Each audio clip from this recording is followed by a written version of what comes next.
I will call this meeting to order. I am the chairperson of the Legislative Committee, Brenda Sweet, and my committee member, Ben Baer, is here, and Cindy Lisa's stuck on the freeway behind an accident. She will be here hopefully in about 10 minutes. Our mayor is staying with us this evening for a bit, and Mr. Seifert is recording things.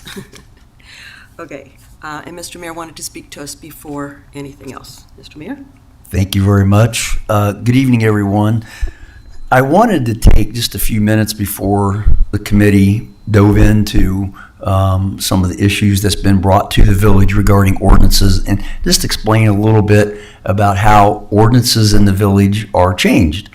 And one way is for changes to go from a committee directly to the Enon Village Council, which typically would have an ordinance that would be presented, that would be read at 3 different meetings. There would be public input that would be allowed at those meetings on that particular ordinance. Then typically at the 3rd reading, the council would vote. It would take 4 votes of council to pass an ordinance that would change, and that would become effective within 30 days. Those type of ordinances are generally associated with what we call general offense codes. Those are things like tall weeds, health issues, items such as property offenses, things of a general nature. So that's one way that an ordinance can be changed, introduced. Ordinances that are already on the books for the village, they can be potentially repealed and maybe replaced with another ordinance, or they might be amended or revised. But it all takes an ordinance to do either of those. Some occasions, the council will act in an emergency sense. So like once a year, the ordinances that we may have passed for that year, any state ordinances, traffic codes that have changed, they all come together. We have a book that contains all of those that have, they're numbered, given whatever category they fit into. And so once a year, we pass an ordinance that what we call codifies those changes that have taken place in a year. That ordinance is passed as an emergency. It's done, it's passed by council, that is signed by the mayor and the fiscal officer and becomes law immediately. The difference is those ordinances that get updated in this book, they're either revised code that has already changed, they're ordinances that we've already voted on, it's a renumbering, a restructuring. But in that particular case, the passage happens that night. There's an additional way that an ordinance can be amended or added that deals with zoning codes. And there is a procedure in place that the village must follow, and it's a little bit different. So, like the committee this evening is going to hear, I'm assuming, comments regarding the possibility of chickens being allowed in a residential district. Let's say this meeting, or maybe a follow-up meeting, this committee makes a recommendation to the village council to make a change to our current zoning code regarding chickens, whatever that would be. That would go to the council, and if the council would agree that that change needs to be made, they would make a motion to send that to our planning commission. The planning commission has a set of procedures that it would use, and that includes a public hearing, public notice posted in the paper. We would receive comments. And so as mayor, I am the president of the planning commission. That's just the way it's set up. That particular proposal to change the zoning code would then, after the public hearing, public comments, would be decided upon by the commission. Do we agree with that? Do we modify it? I believe we would have 30 days on any type of proposed change or additional code for zoning. At that point in time, a recommendation from the planning commission would go back to the village council, and the village council would have so many days to hold another public hearing and to either approve the Planning Commission's recommendation or change that somehow, revise it, modify it, requiring 5 votes of the council. So that procedure is a little bit more lengthy, but that's the procedure that we have to follow by law. So one is an easier route and one is a little bit more difficult, but it also allows for more public input. Okay, so just a little bit of history, and it has been several years. I was speaking with Elmer Beard, who is Elmer's former council member, former mayor. He serves as our president on the Board of Zoning Appeals, and it was back in 2008 when the last major review and revision of our zoning codes took place. So it's time that we do that again in some fashion, which will be a discussion probably better had at the next council meeting. But in any case, thank you for the opportunity to just lay out a little bit of history, and I'll turn it back over to you. Okay. Thank you, Mr. Mayor. You're welcome. At this time, we have actually 3 subjects that may come up this evening, but the major one that we were going to set the meeting for was to talk about chickens in our community. So if you want to go ahead, and does anyone here have something to say about chickens? If you will approach and state your name and your address for our records. Yeah, well, good evening, committee members. Thank you for the time. My name is Chris Cushman, and I've lived at 1090 Cardinal Drive in Enon since 2019. And as you mentioned, I'm here to talk about backyard chickens. So as I understand it, the codified ordinances of Enon don't explicitly state whether backyard chickens are allowed within village limits. That lack of clarity has led some residents, including myself, to assume, at least initially, that they were permitted to have them. It was only after speaking with village staff that I learned they are not permitted as per guidance from the village's legal counsel. Again, that's just my understanding of it. So to remove this ambiguity and provide clarity for both residents and officials, I believe it would be beneficial to directly address backyard chickens in the ordinances. And as you may have guessed, my preference is, of course, that they would be permitted. But either way, I do want to stress that I think it would be to all of our benefit to at least have that addressed in some way. So as far as why I believe it should be permitted, of course, we all know what egg prices are. So backyard chickens offer a practical, affordable source of fresh eggs for families, but it is about more than just cost. It is about food security. So chickens provide a sustainable way to produce food at home, and they also reduce household food waste by eating kitchen scraps, enriching garden soil with natural fertilizer, and they offer hands-on educational experiences. So allowing backyard chickens would give residents the opportunity to be more self-sufficient, which I think is certainly a good thing, while supporting both environmental and community well-being. Of course, I do recognize that there are concerns. In fact, I have some concerns about just letting that be the way it is. So noise, odor, health risks, simply the sight of it, I think that probably has just about everybody concerned if you really think about it. I do think that these issues can be effectively managed with common sense guidelines, such as limiting flock size, banning roosters, and requiring coops to be clean and secure. And while some might suggest that anyone who wants chickens should move to a rural area, I know that's a common rebuttal to that. That's really not the most realistic for many families, including us, just given the rising cost of housing and land. We would love to own 5 acres if we could, but we can't do that. Backyard chickens give suburban and urban residents a safe, affordable way to strengthen their own food systems without needing acres of property. I do want to just mention real quick since this is legislative committee, I do want to propose some ideas that I had regarding guidelines. Because as I mentioned, I don't want it to be completely free and ultimately end up with something that our community is not happy with.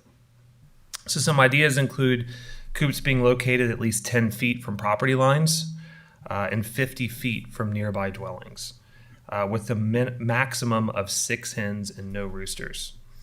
Again, this is also based off of some things that I have seen other communities enact. Chickens must be housed in predator-proof, waterproof coops that are well ventilated and closed at night and provide at least 4 square feet per chicken inside and 10 square feet per chicken in an enclosed outdoor run. That is, again, more for their health and well-being. Coops must be maintained in a clean, odor-free, and sanitary condition, and all food must be stored in rodent-proof containers. Again, we don't want to attract stuff into our community. Chickens must be provided with fresh food and clean water, of course. One idea that I do think could help ensure that these are followed is a one-time permitting process, including a site plan that must be submitted to show the proposed coop location. And then, of course, all chickens must be in backyards. I don't think that we want any front yard chicken coops.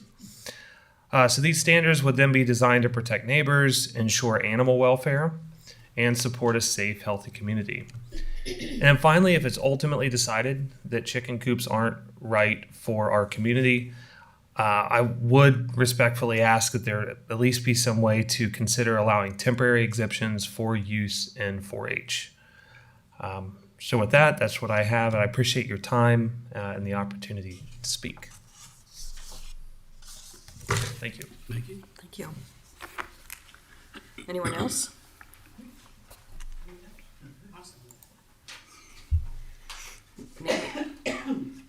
Please state your name and address. Okay, hi. Rosalie Gibler, 5 Bob White Drive. To speak about the chickens, we do have a little bit of history about that, but I wanted to remind everyone that the Village of Enon is considered a residential district, not an agricultural district. And there are regulations that for the entire Clark County that states agricultural use as defined in the Ohio Revised Code shall be prohibited on any parcel less than 1 acre when said parcel is in planted subdivision approved under the ORC, and I have references if you want them, or in any area of 15 or more lots approved under the ORC. In 2024, I confirmed with the Clark County Recorder's Office that this includes the Village of Enon. In October 2023, a resident of the Village of Enon who was keeping chickens in their yard was given a notice of Enon zoning violation, stating that the village is zoned R1 for residential and that there should be no keeping of animals and or fowl for domestic or agricultural use. And they were told that the violation would be corrected by the village at the property owner's expense. The chickens in coop were removed by the residents. And I don't know if this is, I assume this was part of this meeting, a BZA meeting last year. The village said an independent study would be made to revise or update the village covenants. Is this part of that? Mm-hmm. Okay. So I think that's a very good idea. Okay, thank you. Thank you. Anyone else? Do you want to make any comments? No? And you just got here. Do you want to make any comments? Nope, I'm good. Okay. Okay. Well, we do need to look at what we have heard and what our codes say. And we have done some research on other villages' codes and like a couple of their points that they have in there. So instead of, I think Ben said, reinventing the wheel, that we very likely will talk about those. And we have to present these things to council. Does anybody have anything else to say? Sir? Yes, sir. Please state your name and address. Chuck Wazag, Village of Enon resident, 177 Miramar. With regard to controls of chickens and stuff like that, or anything dealing with livestock, might you consider some sort of joint agreement with FFA to maybe look at or be involved in, say, the inspection regime? I don't think that we're set up in the village to have a very robust control over any animal husbandry out there, but if we could strike some sort of agreement with, say, FFA as part of their, what they do as far as agriculture goes, that might be a way of, getting to the middle of the road. Also, just a thought, I think, and I've talked about this, so I mentioned it before, it might be worthwhile considering that any use or any application or allowance of animals that is not explicitly allowed be subject to approval of neighbors within a radius of where the desiring individual lives. We live in a community, and part of that community is having people next door that hopefully are neighbors. And the way that you establish that neighborhood kind of thing is you reach out to them and say, I need something here, I can help you with that. And perhaps that would be a way of fostering that neighborhood atmosphere by saying, we'd like to do this, but we need your agreement. Finally, with regard to existing, how should I say, situations where animals are already in place other than FFA, we might want to consider some sort of, allowance that they be sunsetted in, but again, with the proviso that there be, within a year, some sort of approval by the neighbors to maintain those chickens. And, it's important that perhaps that be instituted on an annual basis if people say, okay, we got the agreement of people within a radius. We'll come back to you in a year, and if you've got a problem with it, if we haven't been maintaining the coops and stuff like that, then, a veto will say, hey, you've got to knock it out.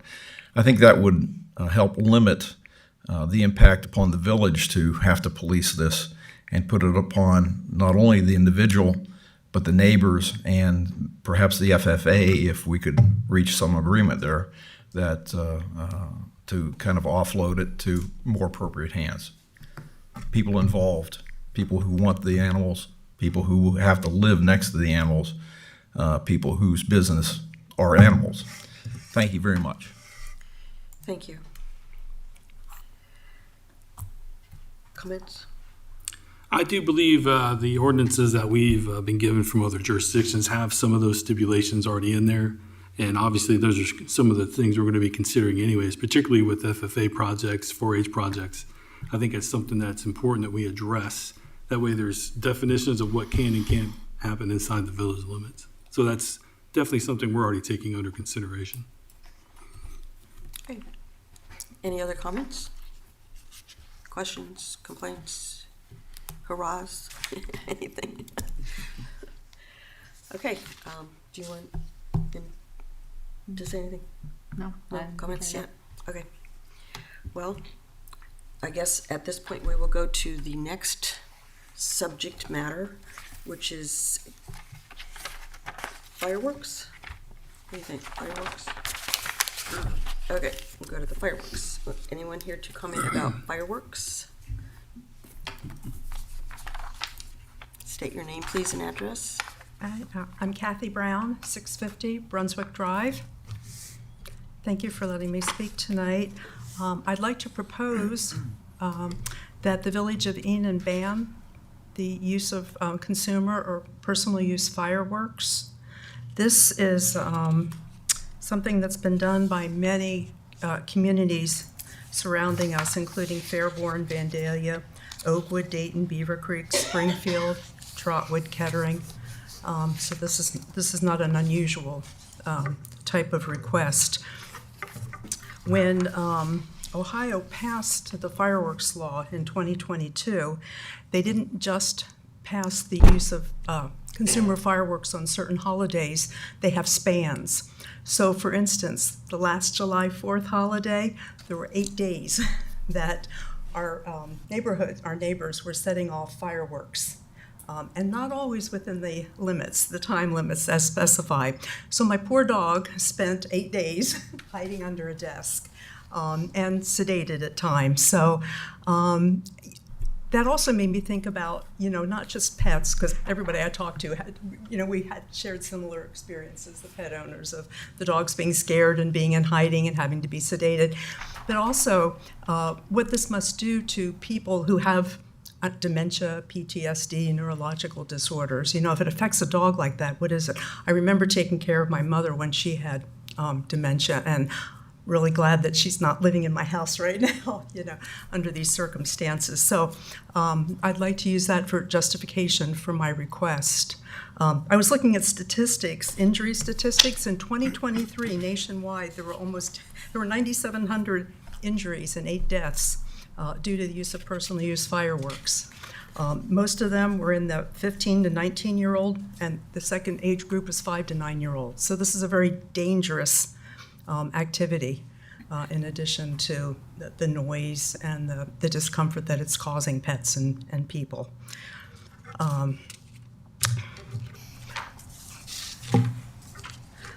I guess to summarize, the reason we moved to Enon 26 years ago, we were looking for a small community that was safe and peaceful.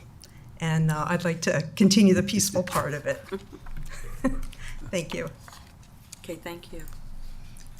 Okay, anyone else? Do you have anything to say about that? I just have a question on your statistics. Was that Ohio statistics or National. national? And can I add a PS to this? Sure. I found an ordinance. There's a noise ordinance already, 509.09. So when I read through it, I had 2 suggestions. One is that in section B, no public or private gathering consisting of 3 or more persons shall persist in any activity that creates loud, unusual, or necessary noise or music in any way so as to be annoying and disturbing. So I would suggest that, first of all, we remove the 3-person designation. I'm not sure why that. And then at the end of that section B, just add the statement, including but not limited to consumer or personal use fireworks. So it would be more of an amendment and a clarification of what loud noise and annoyances are.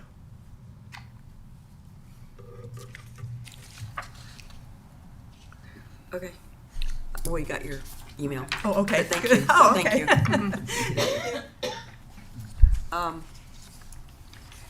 Seems like we would need to put a time limit or a time limit on that date-wise for like 4th of July and what are the other fireworks? New Year's Eve. Thank New you. Year's Eve, yeah. Okay. Yeah. New Year's Eve. I was going to say Memorial Day. Memorial Yeah. Day. Yeah. To include that too. But if we took out the 3-person designation, do you want us to leave the more persons? You didn't leave that one. I'm trying to Just find. remove it. I'm not sure why 2 people can make loud noises, but 3 people I can't. So I thought, just get rid of that and just nobody can. Does that include our garbage trucks in the morning? No, I'm kidding. No, there's a separate ordinance. I know there is. Yeah, I know there is. Okay, yeah, because that's come up a time or two. Anything else for you? Nope. Ben? No. Okay. Okay, does anyone else want to, I think I asked that already, say anything more about fireworks? Nobody? Okay, then we will go to our next subject, which is the cats. And does someone want to say something about the feral cats in our community? No? Yes, okay, go for it. Name, My name please. is John Ashbaugh, 193 Matthews Avenue. So I live in a corner where there's a culvert on both sides of the road. the people across catty corner from me go out and feed the cats in the culvert. I've counted, my neighbor and I have counted anywhere from 5 to 11 cats there at any given time. Kevin here had somebody from Springfield come out and check with them, and they gave them some papers saying that they were spayed and neutered, but the cats weren't inspected. You don't know how old the paperwork was. Anyway, in the culverts, I get up at 5 o'clock in the morning to go to work, and I see raccoons, possums, skunks going down into the culverts too. And really, it's just a matter of time before one of them's rabid, and then makes one of the cats rabid. In the summer, I see people walking their little kids, and little kids trying to reach down to pet the cats. Cats hissing at them and swiping at them.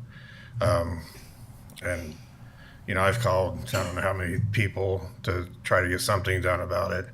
The catch and release, the problem with that is when they catch and release them to spay or neuter them, they release them back in the same area. They destroy my landscaping, my neighbor's landscaping, kill all the birds and squirrels in the area. I can't leave my windows down in the summer because they get in my cars.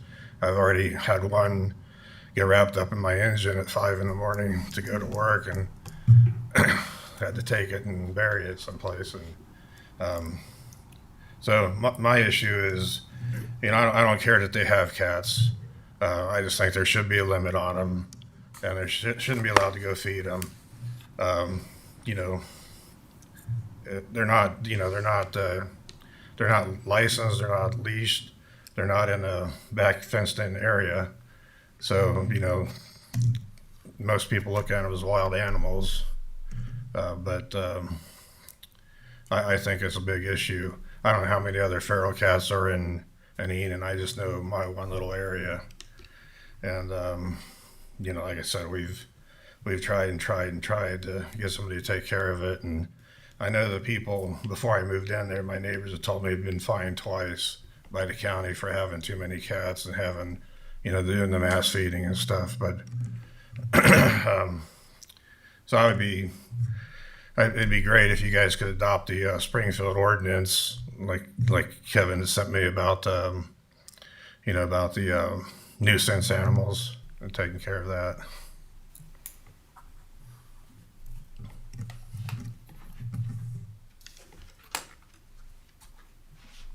Thank you, Mr.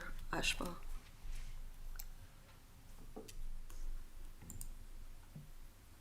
Okay, so all of this we will take into consideration. Did anyone else want to say anything about any of those 3 subjects that we were here tonight? Okay. Did someone come for another subject that we need to address? No? Okay. Mr. Beer, do you have anything to say? No. No comments? No. Ms. Lees? No, ma'am. No? Mr. Meir? No. No? Okay, then I guess we can call the meeting adjourned. Do I need a motion for that, sir? I need a motion for adjournment. So moved. Second.